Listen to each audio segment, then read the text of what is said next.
Good morning everyone. Welcome to PW only IAS. दोस्तों, बात करें अगर हम 17 जनवरी के द हिंदू न्यूज़पेपर के फ्रंट पेज की, तो यहाँ पर आप नोटिस कर पाओगे कि इसरो ने सैटेलाइट डॉकिंग एग्जीक्यूट कर दिया है। दोस्तों, कुछ दिन पहले ही मैंने आप सभी के साथ एक पर्टिकुलर मिशन के बारे में डिस्कस किया था, दैट इज स्पेडएक्स।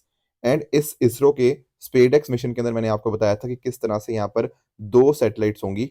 एक है आपका चेजर, जिसको नाम दिया गया है SDX-01, और दूसरा है SDX-02, that is your target. अब इनको करना क्या था कि अपने बीच का जो डिस्टेंस है धीरे धीरे करते हुए वो कम करना था, एंड अकॉर्डिंगली फिर वो एक एंटिटी बनना है। इसके बाद क्या होगा? इसके बाद आप नोटिस कर पाओगे फिर जो भी आपका ट्रांसफर होगा इलेक्ट्रिक पावर का, वो दोनों के बीच में होगा, एंड धीरे धीरे वापस से वो अनडॉक होके वापस से दो सैटेलाइट्स बन जाएंगे। तो ये जो काम था अपने आप में काफी चैलेंजिंग था, बट इंडिया की जो इसरो है उसने यहाँ पर ये चीज कर दिखाई है, जिस वजह से इंडिया एलीट स्पेस क्लब के अंदर एंटर हो चुका है। क्यों? क्योंकि अभी तक केवल और केवल तीन देश ही ऐसे थे जिन्होंने ये कारनामा किया था, जैसे यूएसए, रशिया, चाइना। अब इन तीनों देशों के बाद इंडिया फोर्थ कंट्री दुनिया में बन चुका है जिसने ये सैटेलाइट डॉकिंग को यहाँ पर एग्जीक्यूट किया है सक्सेसफुली। अब लगभग 2 साल का पर्टिकुलर ये इसका टाइम पीरियड रहेगा। ठीक है, तो बाकी सारे जो काम होंगे वो यहाँ पे देखे जाएंगे। अब इसकी सिग्निफिकेंस यही है कि आने वाले जो हमारे मिशन है ना, उनको ये बहुत ज्यादा मदद करने जा रहा है। क्योंकि आप नोटिस करो, जैसे फॉर एग्जांपल हमारा जैसे भारतीय अंतरिक्ष स्टेशन है, तो वहां पर उसके अंदर हम इसका यूटिलाइज करेंगे, और हमारे जो फ्यूचर जो मैन मिशन हैं उनके अंदर इसका इस्तेमाल होगा। राइट, तो डेफिनेटली इसरो के देखो बहुत ही सक्सेसफुल मिशन हमें पिछले कुछ समय के अंदर देखने को मिले हैं, and that is why it becomes one of the premium organisations of India. उसके साथ ही दोस्तों बात करें, यहाँ पर एक इकोनॉमी के पर्सपेक्टिव से भी न्यूज़ है। काफ़ी बार हम लोगों ने टर्म एक डिस्कस करी है जिसका नाम है शॉर्ट सेलिंग। राइट, अब शॉर्ट सेलिंग की बात करें तो एक हमें शॉर्ट सेलर फर्म एक देखने को मिलती थी, दैट इज हिंडनबर्ग रिसर्च। ये दुनिया भर की कंपनीज में रिसर्च करती थी एंड कुछ एक चीज़ें पॉइंट आउट करती थी। इनफैक्ट ये न्यूज़ में तब आई थी जब इन्होंने ना अडानी ग्रुप के अगेंस्ट काफ़ी सारे चार्जेस लगाए थे, मतलब अपनी रिपोर्ट के अंदर मेंशन किया था। राइट, अब यहाँ पर ऐसा बताया गया है कि ये जो particular short seller Hindenburg research है ना, ये डिसबैंड हो रही है, और जिसके फाउंडर है उन्होंने कहा है कि जितने भी प्रोजेक्ट्स वो हैंडल कर रहे थे वो सारे कंप्लीट हो गए हैं। अब यहाँ पर वो अपनी कंपनी को एक तरह से वाइंड अप कर रहे हैं। राइट, दोस्तों डेट है आज की 17 जनवरी 2025, एंड आप सभी का स्वागत है आज के प्रीलिम बूस्टर न्यूज डिस्कशन में। स्टार्ट करते हैं टॉपिक के साथ, and that is access to clean toilets a basic right. ऐसा यहाँ पर सुप्रीम कोर्ट ने यहाँ पर कहा है। दोस्तों, कई बार ना हम लोग अपने आसपास में कई बार या कहीं पर भी हम घूमने गए होते ना, तो हमें कई बार टॉयलेट जाना होता है, एंड ऐसा देखा गया है कि यार ज्यादातर केसेस में टॉयलेट ना क्लीन हमें नहीं देखने को मिलते। आप लोगों ने खुद भी नोटिस किया होगा। इनफैक्ट ना अभी एक रिपोर्ट भी आई थी रिसेंटली जो कहती है कि जो पब्लिक टॉयलेट्स की हालत ना इतनी खराब है कि जितने लोग जाते हैं ना पब्लिक टॉयलेट की उसको यूज करने, उसमें से 25% बिना इस्तेमाल करे ही उसको आ जाते हैं। क्यों? क्योंकि टॉयलेट की कंडीशन इतनी खराब थी कि वो जा ही नहीं पाए, मतलब। राइट, और भी बहुत सारे ऐसे केसेस देखने को मिलते हैं। कई जगह के ऊपर पानी की अवेलेबिलिटी नहीं होती। लगभग 15% जो टॉयलेट्स आपके पेट्रोल पंप्स के ऊपर देखने को मिलते हैं वो यहाँ पर प्रॉपरली यूजेबल ही नहीं है। तो ऐसे केसेस, बहुत सारे केसेस में आपको देखने को मिल जाएगा।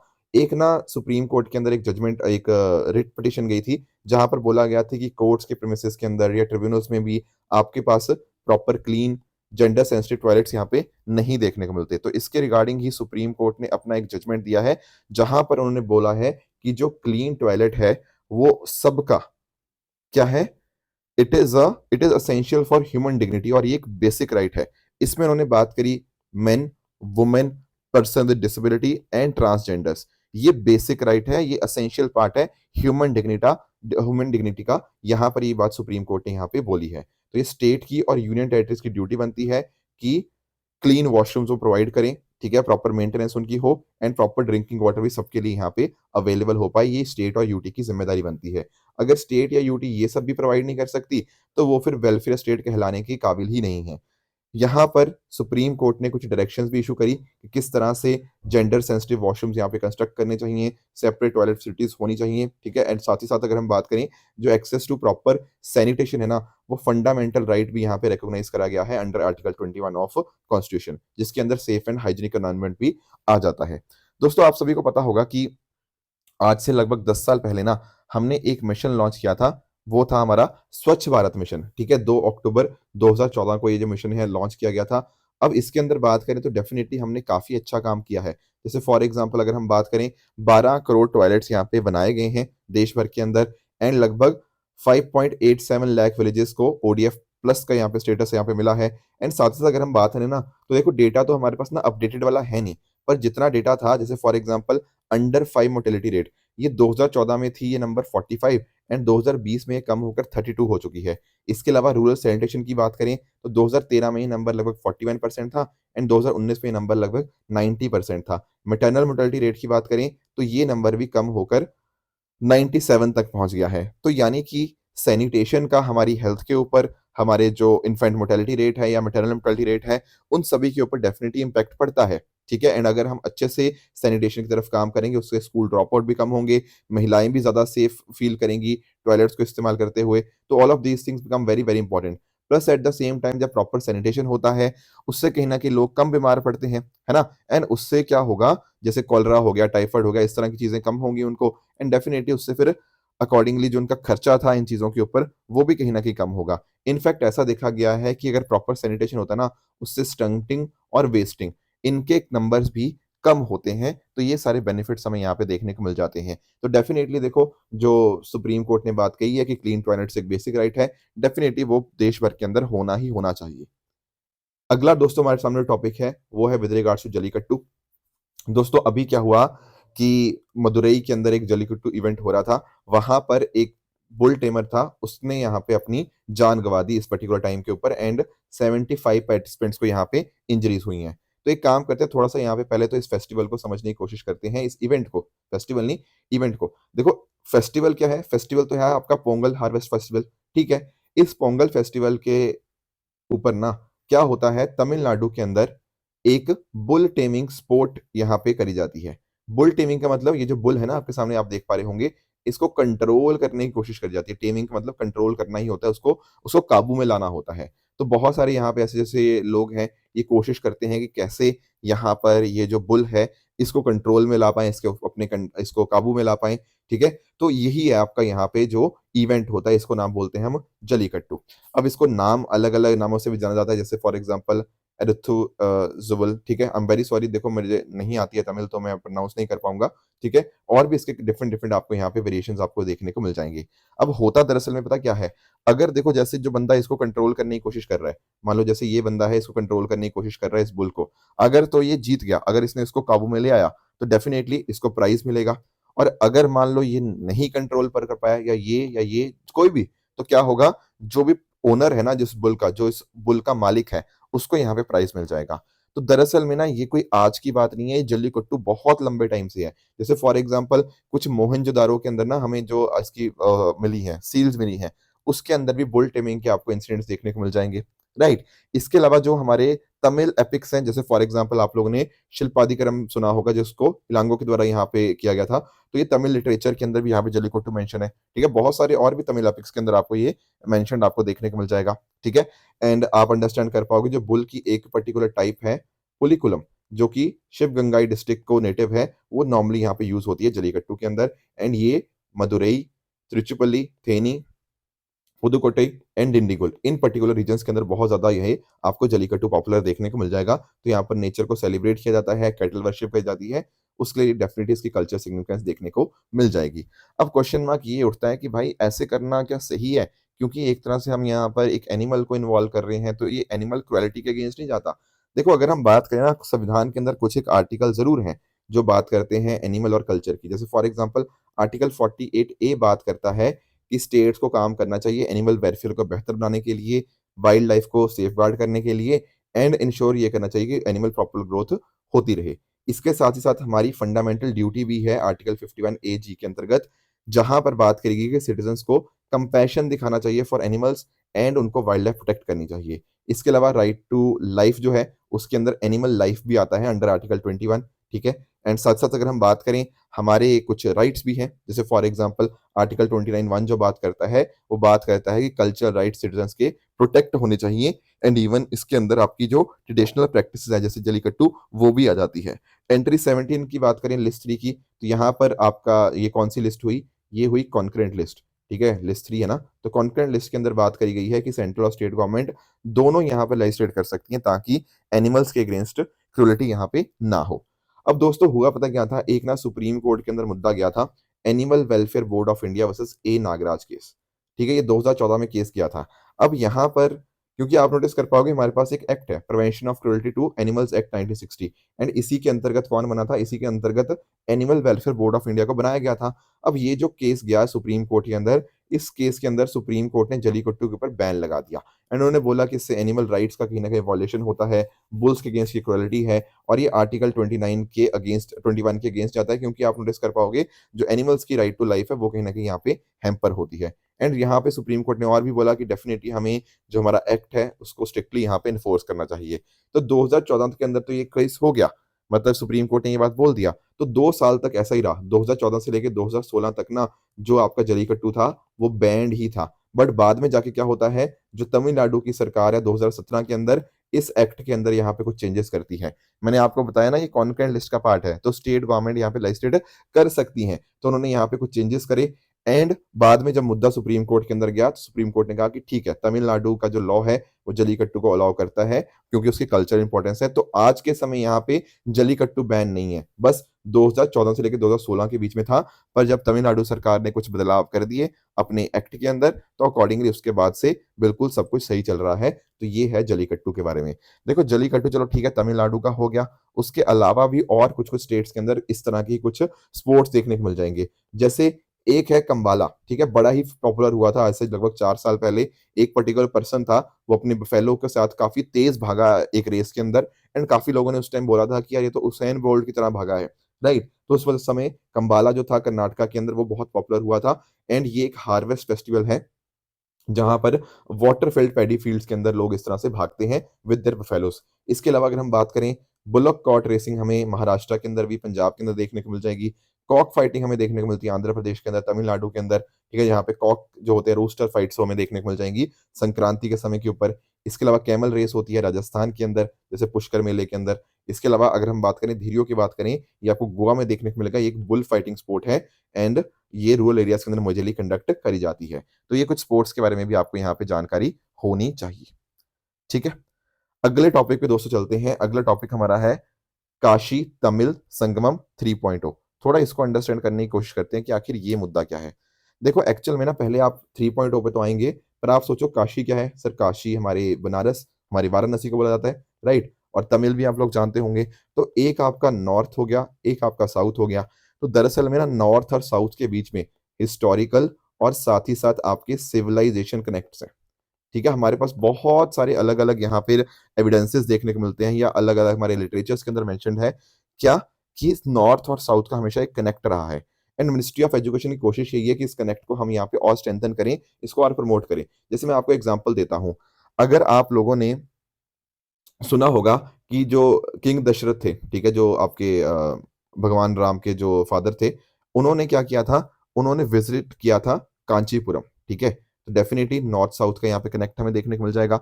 उसी तरह से अगर हम बात करें, एक बहुत ही फेमस किंग है जो पांड्या किंग आपको देखने को मिलते हैं, पराक्रम पांड्या, ठीक है। ये जो थे ना, ये डेफिनेटली गए थे कहाँ से, ये गए थे यहाँ से साउथ से, ये गए थे आपके काशी, ठीक है। एंड वहां से इन्होंने गंगा का जो पानी था वो लेकर आए, एंड वापस जब आए तो एक जगह के ऊपर जब रुके तमिलनाडु के अंदर, वहां पर आके इन्होंने यहाँ पे क्या किया, एक टेम्पल बना दिया जिसका नाम है शिव काशी टेम्पल। तो ये टेम्पल भी आपको तमिलनाडु में देखने को मिल जाएगा। तो यानी कि ना हिस्टोरिकली एक बहुत ही एक कनेक्ट रहा है नॉर्थ और साउथ। ये तो कुछ एग्जांपल्स मैंने आपको दिया, और भी बहुत सारे आपको एग्जांपल देखने को मिल जाएंगे। तो हम यहाँ पर यही जो आपकी लेगेसी है ना, इसी को ही यहाँ पे मेंटेन करने की यहाँ पे कोशिश कर रहे हैं। तो आप यहाँ पे अंडरस्टैंड कर पाओगे हमारी कोशिश क्या है, कि to rediscover, reaffirm and celebrate जो इतने पुराने लिंक है बिटवीन तमिलनाडु एंड काशी। तो यहाँ पर मिनिस्ट्री ऑफ एजुकेशन इसकी की ऑर्गेनाइजर है, एंड इंप्लीमेंटिंग एजेंसीज में आपको आईआईटी मद्रास देखने को मिल जाएगा तमिलनाडु की, एंड आपका जो बनारस हिंदू यूनिवर्सिटी है बीएचयू, वो आपको यहाँ पे देखने को मिल जाती है, ठीक है। तो इस तरह से डिफरेंट डिफरेंट आपके होते हैं, तो आप नोटिस कर पाओगे यहाँ पे student, teacher, farmers, artisan, professional, बहुत सारे लोग यहाँ पे पार्टिसिपेट करते हैं। एंड इस बार ये 3.0 इसका यानी कि थर्ड एडिशन यहाँ पे हमें देखने को मिलेगा, जो 15 फरवरी से शुरू होगा एंड 24 फरवरी तक यहाँ पे चलेगा। कहाँ पर होने जा रहा है, ये होगा आपका वाराणसी का जो नमो घाट है ना, वहां पर संगमम होगा। एंड वहां पे आप जानते हो कुंभ मेला के बैकड्रॉप के ऊपर ही आपको देखने को मिल जाएगा। एंड ये सरकार का जो एक भारत श्रेष्ठ भारत युवा संगम प्रोग्राम है ना, उसी का हिस्सा आपको देखने को मिल जाता है। दोस्तों जब हम बात करते हैं ना काशी तमिल संगमम की, तो एक आपको ऋषि के बारे में डेफिनेटली पता होना चाहिए, जिसके जो है ऋषि अगस्त्य। ठीक है, आप लोगों ने ऋषि अगस्त्यार, महर्षि अगस्त्यार या ऋषि अगस्त्य, इसका आप लोगों ने नाम डेफिनेटली इनका सुना होगा। देखो ऋषि अगस्त्य की जब मैं बात करता हूँ ना, तो दरअसल में इनका मेंशन आपको ऋग्वेद के अंदर आपको देखने को मिल जाएगा। इनफैक्ट जब हम बात करते हैं सिद्धा मेडिसिन की, तो सिद्धा मेडिसिन के फादर जो कंसिडर किए जाते हैं, वो ऋषि अगस्त्य ही यहाँ पे कंसिडर किए जाते हैं। तो जैसे फॉर एग्जांपल हर्बल मेडिसिन हो गया, हीलिंग प्रैक्टिस हो गया, इनके लिए इन्होंने बहुत ज़्यादा इंपॉर्टेंट काम किया। इसके साथ ही साथ तमिल ग्रामर के जो फादर है ना, वो कौन कंसिडर किए जाते हैं? वो ऋषि अगस्त्य ही यहाँ पे कंसिडर किए जाते हैं। एंड इन्होंने पहली तमिल ग्रामर बुक अगत्यम, ये जो बुक थी वो भी यहाँ पे इनके द्वारा ही लिखी गई। इसके अलावा आप लोगों ने ना लोपामुद्रा का नाम सुना होगा, अगर आपने अच्छे से हिस्ट्री पढ़ी है। लोपामुद्रा की जब हम बात करते हैं ना, तो ये हम बात करते हैं वैदिक पीरियड की। आप जानते होंगे जो ऋग वैदिक पीरियड था, वहां पर महिलाओं के पास भी काफी अच्छे खासे राइट्स थे। तो दरअसल में लोपामुद्रा ऋषि अगस्त्य जी की ही वाइफ थी। ठीक है, इन्हीं की वाइफ का नाम था लोपामुद्रा। ठीक है, बहुत ही फेमस एक ऋषिका आपको देखने को मिलती है, एक वुमन फिलोसफर वैदिक इंडिया के अंदर। तो डेफिनेटली ये बात आपको पता होनी चाहिए। इसके अलावा अगर हम बात करें, अगस्त्य गीता जो है वो आपको मिल जाएगी। वराह पुराण हो गया, अगस्त्य संहिता आपको, स्कंद पुराण हो गया, और द्विज निर्णय तंत्र टैक्स आपको देखने को मिल जाएंगे। तो ये कुछ बातें थी जो आपको ऋषि अगस्त्य और तमिल संगमम, काशी तमिल संगमम 3.0 के बारे में पता होनी चाहिए। अगले टॉपिक पे चलते हैं, that is spotted deer at Nagarhole tiger reserve. दोस्तों आप लोग ना यहाँ पे नागरहोल नेशनल पार्क की यहाँ पे आप लोकेशन देख सकते हो। दरअसल में क्या हुआ है ना, यहाँ पे स्पॉटेड डियर की पॉपुलेशन काफी इंक्रीज हुई है। ठीक है, तो थोड़ा सा अंडरस्टैंड करते हैं नागरहोल टाइगर रिजर्व के बारे में। ये आपको वेस्टर्न घाट्स के अंदर आपको देखने को मिल जाएंगे, जो कि ये नागरहोल टाइगर रिजर्व ये नीलगिरी बायोस्फीयर रिजर्व का आपको हिस्सा देखने को मिल जाता है। अब इंपॉर्टेंट बात आपको ध्यान में क्या रखनी है, इसका नाम क्यों पड़ा है? क्योंकि यहाँ से नागरहोल जो रिवर है वो यहाँ से फ्लो करती है, एंड वो आगे जाके फिर काबनी रिवर को यहाँ पे ज्वाइन कर जाती है। एंड उसी से कहीं ना कहीं ये जो बांदीपुर नेशनल पार्क है ना, इसके साथ यहाँ पर आपको बाउंड्री इसकी देखने को मिल जाएगी। तो ध्यान क्या रखना है? ध्यान ये रखना है कि जो आपका नागरहोल टाइगर रिजर्व है, ये आपका वायनाड वाइल्ड लाइफ सेंचुरी जो कि केरला के अंदर है, एंड बांदीपुर टाइगर रिजर्व जो कि आपको कर्नाटक के अंदर देखने को मिलेगा, उसके साथ यहाँ पर ये कनेक्टेड आपको देखने को मिल जाता है। डेफिनेटली एक बहुत इंपॉर्टेंट बर्ड एरिया है, प्रोटेक्टेड टाइगर रिजर्व है, and it is also a part of project elephant reserve. इस यहाँ पर आपको मॉइस्ट डेसिडुअस फॉरेस्ट देखने को मिल जाएंगे। इसके साथ ही यहाँ पे आपको tigers, leopards, Indian Gaur, elephant, spotted deer, and इस तरह से आपको वाइल्ड लाइफ अलग अलग देखने को मिल जाएगी। एक ट्राइबल ग्रुप का आपको नाम ध्यान रख सकते हो, दैट इज जिनू कुरुबस। ये एक हनी कलेक्टिंग ट्राइब है जो यहाँ पे इस रिजर्व को यहाँ पे रहती है। अब मैंने आपको क्या बताया कि यहाँ पर जो आपके स्पॉटेड डियर है ना, जिनको हम चीतल के नाम से भी जानते हैं, उनकी पॉपुलेशन काफी ज्यादा इंक्रीज हुई है। देखो जो डियर आप लोग नॉर्मली देखते हो ना, ये उन्हीं डियर की यहाँ पे मैं बात कर रहा हूँ। ये होते हैं स्पॉटेड डियर, इनको हम चीतल या एक्सिस एक्सिस के नाम से भी यहाँ पे जानते हैं। अब इनकी कुछ इंपॉर्टेंस की बात करें, तो आप यहाँ पर ना इनकी कुछ यूनिक हैबिट्स के बारे में समझिएगा। देखो आप लोग ना जानते होंगे प्लेसेंटा के बारे में। प्लेसेंटा क्या होता है? प्लेसेंटा एक टेम्परेरी आपको एक बॉडी ऑर्गन देखने को मिल जाएगा। जब प्रेगनेंसी होती है ना, प्रेगनेंसी के समय के ऊपर एक टेम्परेरी ऑर्गन डेवलप कर जाता है यूट्रस के अंदर। ये जो आपका टेम्परेरी ऑर्गन है, ये कनेक्ट करता है मदर को उसकी बेबी के साथ। ठीक है, अम्बिलिकल जो कॉर्ड होती है उसके थ्रू। अब प्लेसेंटा का मेन काम क्या होता है? प्लेसेंटा का मेन काम होता है ऑक्सीजन प्रोवाइड करना, न्यूट्रिएंट्स प्रोवाइड करना बच्चे को। ठीक है, तो जब प्रेगनेंसी मतलब जब बच्चा बॉर्न हो जाता है, उसके बाद क्या होता है? उसके बाद आप नोटिस कर पाओगे कि जो डियर होते हैं ना, डियर वो प्लेसेंटा को खा लेते हैं। इसके दो कारण होते हैं। देखो जब प्रेगनेंसी थी, तो उस समय कहीं ना कहीं जो न्यूट्रिएंट्स थे काफी सारे, उनको रिप्लेनिश करने की जरूरत है। तो एक तो प्लेसेंटा खाने से थोड़ी एनर्जी आती है, काफी सारी एसेंशियल एनर्जी जो होती है वो मिल जाती है। Plus at the same time यहाँ पर अपने आप को बचाने के लिए भी प्लेसेंटा को खाया जाता है। क्यों? क्योंकि आप नोटिस करो, अगर प्लेसेंटा कंज्यूम नहीं किया गया, तो वहां पर उसकी खुशबू आ जाएगी कि यहाँ पर ना एक बर्थ हुआ है, एक डियर का बर्थ हुआ है। एंड उस वजह से क्या होगा? कोई जो प्रेडेटर होगा, जैसे फॉर एग्जांपल आप इसमें बात कर सकते हो अलग अलग, जैसे प्रेडेटर की टाइगर हो गया, लेपर्ड हो गया, वो यहाँ पर आके इनको मार गिराएगा। तो वो इनको ना ढूंढ पाए, प्रेडेटर इनको ना ढूंढ पाए, तो उनको क्या करना होगा? अपनी स्मेल जो है, जो सेंट है, उसको खत्म करना होगा। तो उसके लिए भी यहाँ पे प्लेसेंटा खाया जाता है। तो ये बहुत ही यूनिक हैबिट है, क्योंकि हर्बीवोर्स नॉर्मली ये सब नहीं खाते, प्लेसेंटा नहीं खाते। पर यहाँ पर आपको ये प्लेसेंटोफेजी यहाँ पे आपको देखने को मिल जाएगी डियर के अंदर। इसके अलावा इनकी जो एक्टिविटी होती है वो डॉन एंड डस्क उस समय के ऊपर मैक्सिमम आपको देखने को मिल जाएगी। हालांकि ये दिन में भी होते हैं, but majorly dawn and dusk के समय ज्यादा एक्टिव रहते हैं। इसी को बोलते हैं क्या, क्रेपेस्कुलर बिहेवियर। इंडिया के अंदर अगर हम बात करें तो आपको नोटिस कर पाओगे कि चलो मतलब नेटिव रीजन की इंडिया तो है ही है, उसके अलावा नेपाल, भूटान, श्रीलंका, बांग्लादेश आपको देखने को मिल जाएंगे। जैसे फॉर एग्जांपल सुंदरबंस वाला रीजन हो गया, एंड अलग अलग एरियाज के अंदर हमने इसको इंट्रोड्यूस भी किया। जैसे फॉर एग्जांपल अंडमान आइलैंड्स हो गया, इसके अलावा अर्जेंटीना, ऑस्ट्रेलिया, टेक्सास हो, यूएसए हो गया, और अलग अलग एरियाज के अंदर भी यहाँ पे इंट्रोड्यूस किया गया है। ग्रास के ऊपर ये ग्रेस करते हैं, बाकी लीव्स, फ्रूट्स, हर्ब्स ये सब भी खा लेते हैं। बाकी मेजरली आपको डेसिडुअस फॉरेस्ट, ग्रासलैंड एंड स्क्रबलैंड्स के अंदर देखने को मिल जाएंगे। तो प्राइमरी प्रे स्पीशीज हैं क्योंकि टाइगर्स, लेपर्ड्स इनको खूब खाते हैं, एंड सीड डस्ट सर्फल के अंदर इनका इंपॉर्टेंट काम रहता है, एंड जिस वजह से ग्रासलैंड इकोसिस्टम को यहाँ पे मेंटेन कर पाते हैं। आईयूसीएन के अंदर इनका जो स्टेटस है वो आपको लीस्ट कंसर्न देखने को मिल जाएगा। एक आखिरी टॉपिक हमें अंडरस्टैंड करना है, इंडियन नेवी के अंदर 3 सिग्निफिकेंट एडिशन हुए हैं।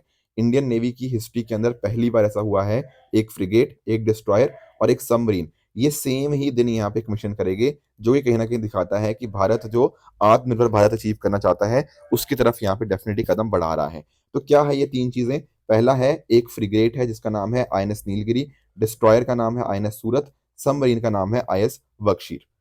अब तीनों को एक एक करके अंडरस्टैंड करते हैं। जब हम बात करते हैं ना आईएनएस नीलगिरी की, तो आपको ध्यान में क्या रखना है, ये एक है फ्रिगेट। फ्रिगेट एक नॉर्मली छोटी आपको फास्ट वॉरशिप आपको देखने को मिल जाती है, ठीक है। अब ये है नीलगिरी क्लास की स्टेल्थ फ्रिगेट। स्टेल्थ का मतलब क्या होता है? स्टेल्थ का मतलब होता है जिसको कहीं ना कहीं आपको लिए एक तरह से कह लो कि उसको ढूंढना, उसको डिटेक्ट करना अपने आप में काफी एक चैलेंजिंग होता है। अब यहाँ पर आप नोटिस कर पाओगे ये जो आपके सामने आईएनएस नीलगिरी देखने को मिल जाएगी, ये एक स्टेल्थ फ्रिगेट है। क्यों? क्योंकि रेडार हो गया, नॉइस हो गया, इंफ्रारेड हो गया, या और जो इलेक्ट्रोमैग्नेटिक रेडिएशन है वो बहुत ही कम ये करती है, एंड जिस वजह से क्या होगा, इसको डिटेक्ट करने में बहुत ज्यादा मुश्किल आने वाली है अपने जो एनिमीज होते हैं। ये जो बनाया गया है, इसको बनाया गया under project 17A, right.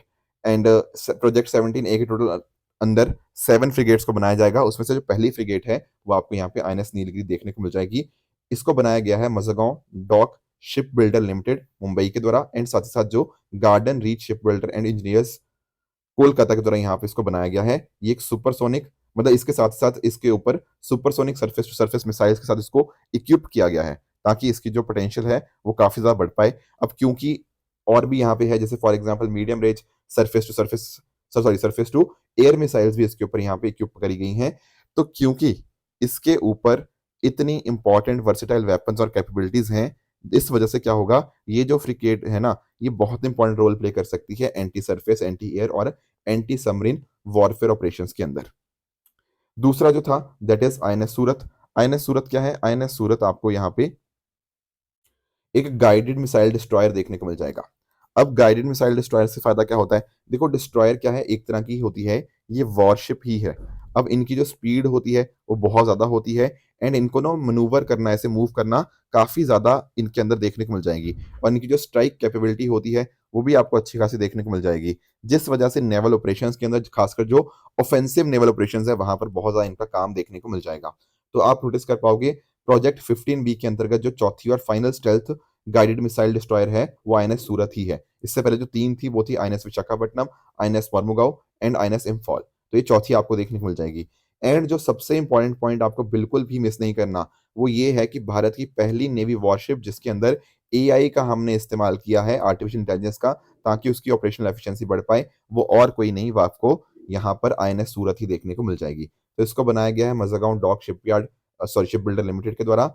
And यहाँ पर भी कुछ इंपॉर्टेंट वेपन जैसे surface to air missiles, anti ship missiles और आपको टॉर्पीडोज आपको यहाँ पे देखने को मिल जाएंगे। तो ये कुछ बातें आपको यहाँ पे पता होनी चाहिए।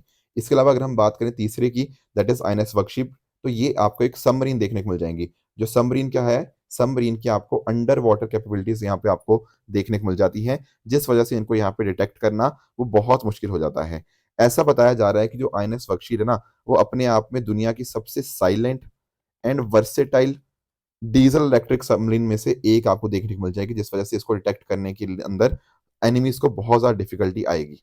तो ध्यान क्या रखना है, ये छठी एंड फाइनल सबमरीन है कलरी क्लास की, जिसको प्रोजेक्ट 75 के अंतर्गत बनाया गया है। इसको डेवलप किया गया है फ्रेंच डिफेंस मेजर नेवल जो ग्रुप है और स्पेनिश स्टेट ओन्ड जो एंटिटी है नवंतिया, इसके द्वारा यहाँ पे इसको बनाया गया है। ये एक न्यूक्लियर पावर्ड नहीं है, ये एक डीजल इलेक्ट्रिक propulsion सिस्टम के ऊपर यहाँ पे काम करती है। पर यहाँ पर आपका एयर इंडिपेंडेंट propulsion सिस्टम है एंड कोशिश ये है कि इसको मिनिमम से मिनिमम टाइम यहाँ पे बाहर आना पड़े, ताकि यहाँ पर इसको डिटेक्ट करना काफ़ी मुश्किल हो। इस वजह से यहाँ पर एयर इंडिपेंडेंट propulsion सिस्टम है, ताकि सबमरीन्स बिना एटमॉस्फेरिक ऑक्सीजन के ही यहाँ पे ऑपरेट कर पाएँ। तो इसका नाम ऐसा क्यों रखा गया है? क्योंकि यहाँ पर आपको एक इंडियन ओशन के अंदर एक सैंडफिश देखने को मिलती है, उसी के ऊपर इसका यहाँ पे नाम रखा हुआ है। तो एंटी सरफेस हो गया, एंटी सबमरीन वॉरफेयर के लिए, इंटेलिजेंस गैदरिंग के लिए और स्पेशल ऑपरेशंस के लिए ये बहुत इंपॉर्टेंट आपके लिए बन जाएगी। तो थोड़ा-सा बस आपको अंतर पता होना चाहिए कि फ्रिगेट एक अलग चीज़ है, डिस्ट्रॉयर अलग होता है, सबमरीन तो होता है वो अंडर वाटर के लिए होता है। डिस्ट्रॉय की स्पीड वगैरह काफ़ी अच्छी खासी होती है। फ्रिगेट नॉर्मली छोटे साइज़ की होती है। ये जो आपका डिस्ट्रॉयर है ना, ये ब्लू वाटर ऑपरेशंस के लिए काफ़ी काम आता है, जो आपके जो कहीं न कहीं आपके जो डीप कोस्टल वाले जो मतलब कोस्टल के साथ ही साथ अगर हम बात करें ना, जो डीप आपको मतलब विद इन द ओशन आपको कुछ प्रोजेक्ट्स आपको रन करने होंगे ना, उसके अंदर बहुत ज़्यादा ये काम आपको देखने को मिल जाएगा। ठीक है? तो ऐसी एंटिटीज़ को हम क्या बोलते हैं? इनको हम बोलते हैं ब्लू। ठीक है? जो आपका ब्लू वाटर ऑपरेशंस इनको यहाँ पे हम कह सकते हैं, ठीक है? कि deep sea from the coast. इसके अलावा अगर हम बात करें जो फ्रिगेट है, वो फ्रिगेट आपको कोस्टल और ब्लू वाटर रीजन्स के अंदर देखने को मिल जाएगा। इसके अलावा अगर हम बात करें जैसे आईएनएस तलवार, आईएनएस शिवालिक, ये आपके एग्ज़ाम्पल्स हैं किसके? ये आपके फ्रिगेट के एग्ज़ाम्पल्स हैं। बाकी डिस्ट्रॉयर के अंदर आप आईएनएस कोलकाता, आईएनएस दिल्ली देख सकते हो एंड उसी तरह से अगर हम बात करें सबमरीन्स की, तो आईएनएस कलवरी हो गया, आईएनएस चक्रा हो गया, ये कुछ इंपॉर्टेंट बातें आपको पता होनी चाहिए। तो एक डिफरेंस, एक बेसिक आइडिया होगा ना, तो डेफिनिटली आपको हेल्प मिलेगी इस तरह की चीज़ों को अंडरस्टैंड करने के अंदर। अब दोस्तों आ जाते हैं अपने क्वेश्चंस की तरफ। यहाँ पर आपके सामने जो पहला क्वेश्चन है that is with regards to place and उसके कॉरेस्पॉन्डिंग क्या रिवर है। देखो एक चीज़ छोटी-सी और, एक तो आप में से काफ़ी बच्चों ने आजकल एमसीक्यूज़ के आंसर देने बंद कर दिए हैं। देखो यार एमसीक्यू ज़रूर अटेम्प्ट किया करो, क्योंकि definitely it is very, very important, ठीक है? एंड एक कुछ बच्चों का था कि सर कुछ करंट अफ़ेयर्स के भी कुछ आप क्वेश्चन्स लाइए, तो बिल्कुल मंडे ऑनवर्ड्स हम एक काम करेंगे, कुछ करंट अफ़ेयर्स के भी क्वेश्चन हम यहाँ पे डिस्कस करना स्टार्ट कर देंगे। इनफैक्ट ना जो कुछ एक प्लेसेस कुछ न्यूज़ में रही है पिछले कुछ टाइम के अंदर, वो भी मैं आपके साथ डिस्कस करना स्टार्ट करूँगा। तो आप डेफ़िनेटली मुझे बता सकते हो कि आपको इसके अंदर कुछ एडिशन चाहिए या कुछ चेंजेस चाहिए, तो आप डेफ़िनेटली मुझे कमेंट्स में बता सकते हो। बट एक चीज़ ज़रूर किया करो, दैट इज़ वो आप अपने एमसीक्यूज़ के आंसर्स और बाकी जो चीज़ें डेफ़िनेटली आप उनको कमेंट ज़रूर किया करो, ठीक है? दूसरा आपके सामने जो क्वेश्चन है, वो है आपका with regards to Rajya Sabha and question number 3 है आपका with regards to red sanders, ठीक है? तो तीनों का आंसर आप मुझे कमेंट्स में बता सकते हो। कल जो मैंने आपको होमवर्क दिया था, वो दिया था कि एग्रीकल्चर के अंदर पब्लिक इन्वेस्टमेंट के बारे में। दोस्तों एग्रीकल्चर के अंदर पब्लिक इन्वेस्टमेंट का मतलब क्या है? जो कहीं न कहीं लंबे टाइम के लिए, क्योंकि पब्लिक इन्वेस्टमेंट एक ऐसी इन्वेस्टमेंट होगी, जो नेशन के कैपिटल स्टॉक को यहाँ पे बनाएगी, कुछ इंफ्रास्ट्रक्चर यहाँ पे डेवलप करने की कोशिश है ना? जैसे फॉर एग्जांपल आप नोटिस कर पाओगे, जैसे एमएसपी फिक्स करना कोई कैप इन्वेस्टमेंट नहीं है, ये एक तरह की सब्सिडी है। ठीक है? एमएसपी दिया जाता है, वो सब्सिडी होती है, तो पहला गलत है। आप जो हमारी पैक्स है, प्राइमरी एग्रीकल्चर क्रेडिट सोसाइटी, आप लोगों ने कोऑपरेटिव स्ट्रक्चर के बारे में सुना होगा, उसमें आपने पैक्स सुना होगा। पैक्स के अगर आप कंप्यूटराइजेशन करते हैं, उससे कहीं न कहीं प्रोडक्टिविटी बढ़ेगी एंड लंबे समय के अंदर ही हमें हेल्प करेगा। तो सेकंड बिल्कुल ठीक है। सोशल कैपिटल डेवलपमेंट हो गया, इससे भी कहीं न कहीं डेफिनिटली बेनिफिट होगा। ठीक है? अलग-अलग प्रैक्टिसेस को हम यहाँ पे अडॉप्ट करवा पाएँगे, तो थर्ड भी बिल्कुल ठीक है। फिर आप नोटिस कर पाओगे फ्री बिजली हो गया या आपके एग्रीकल्चर लोन को वेव करना, ये सब्सिडी होती है, इन्वेस्टमेंट नहीं है। आप ऐसा समझो कि जैसे ना हम देखो टेक्निकली बोलना नहीं चाहिए, पर जैसे फ्रीबीज़ वाली चीज़ नहीं होती, तो टेक्निकली फ्रीबी एक अलग चीज़ है, बिल्कुल एक डिफरेंट चीज़ है, बट आप समझने के लिए ऐसा समझो, जैसे आपका एमएसपी हो गया या आपका फ्री बिजली हो गया या आपका एग्रीकल्चर लोन को वेव ऑफ करना हो गया, इससे कोई लंबे समय के अंदर फायदा नहीं हो रहा, ये आपकी एक सब्सिडी है। पर बाकी जो चीज़ें थी आपकी, जो वो है एक तरह की इन्वेस्टमेंट। तो वही वो पूछा था पब्लिक इन्वेस्टमेंट कौन-कौन सी चीज़ें आएँगी? ये आएँगी आपकी 2, 3 एंड 6 आपका जो होगा, वो यहाँ पर इन्वेस्टमेंट कंसिडर किया जाएगा, तो option C will be the right answer. दूसरा आपको होमवर्क दिया था विद रिगार्ड टू पार्ट 4। देखो पहली बात तो आपको पता होना चाहिए कि पार्ट 4 किसको कहते हैं? ये कहा जाता है आपके डीपीएसपीज़ को, directive principle of state policy, जो कि आपके आर्टिकल 36 से लेके 51 के बीच में आ जाते हैं। पहला कह रहा है ये एन्फोर्सेबल होते हैं कोर्ट्स के द्वारा। अरे नहीं भाई, ये आपकी बात करें, they shall be not be enforceable by any court, ये नॉन जस्टिसेबल होते हैं। तो सेकंड ठीक है। थर्ड कह रहा है जो भी यहाँ पे प्रिंसिपल ले डाउन किए जाते हैं, वो कहीं न कहीं सरकार के प्रिंसिपल्स को यहाँ पे उनकी लॉ मेकिंग को इफेक्ट कर सकते हैं। बिल्कुल, देखो डीपीएसपीज़ का पर्पज़ यही है कि हमें इनको कभी न कभी आगे जाके पूरा करना है। उस समय हम पूरा नहीं कर पाए, हो सकता है उस समय कुछ रिसोर्सेज़ की कमी थी या सोसाइटी अभी रेडी नहीं थी, बट आगे जाके हम इन डीपीएसपीज़ को यहाँ पे बनाना चाहते हैं, तो लॉ मेकिंग के अंदर definitely it plays an important role. तो option D 2 and 3 is the correct answer.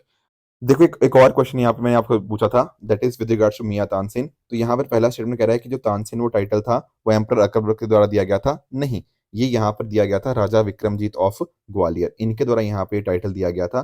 तो पहला स्टेटमेंट आपका इनकरेक्ट हो जाएगा। एंड क्योंकि इसने नॉट करेक्टली पूछा है तो ऑप्शन ए इसका सही आंसर हो जाएगा। बाकी डेफिनेटली बाकी तीनों स्टेटमेंट ठीक हैं कि बहुत सारे राग इन्वेंट किए, पैटर्न्स के ऊपर सॉन्ग्स कंपोज किए, and Hindu gods and goddesses के रिगार्डिंग भी ध्रुपद का कंपोज किया गया। तो बाकी सब तो करेक्ट है, बट ऑप्शन ए यहाँ पे गलत देखने को मिल जाएगा।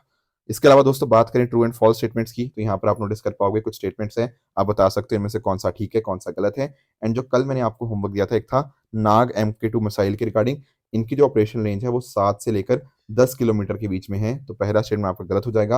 रणथंबोर टाइगर रिजर्व आपको राजस्थान में देखने को मिलेगा, इसके लिए ये भी आपका गलत है। एंड भारत रणभूमि दर्शन प्रोजेक्ट की बात करें ना, तो ये स्टेटमेंट बिल्कुल यहाँ पे आपको करेक्ट देखने को मिल जाएगी। तो दोस्तों ये थी आज की डिस्कशन। इस तरह से आप भी अपने पे हार्ड वर्क करते रहिए। Thank you so much for joining. All the very best.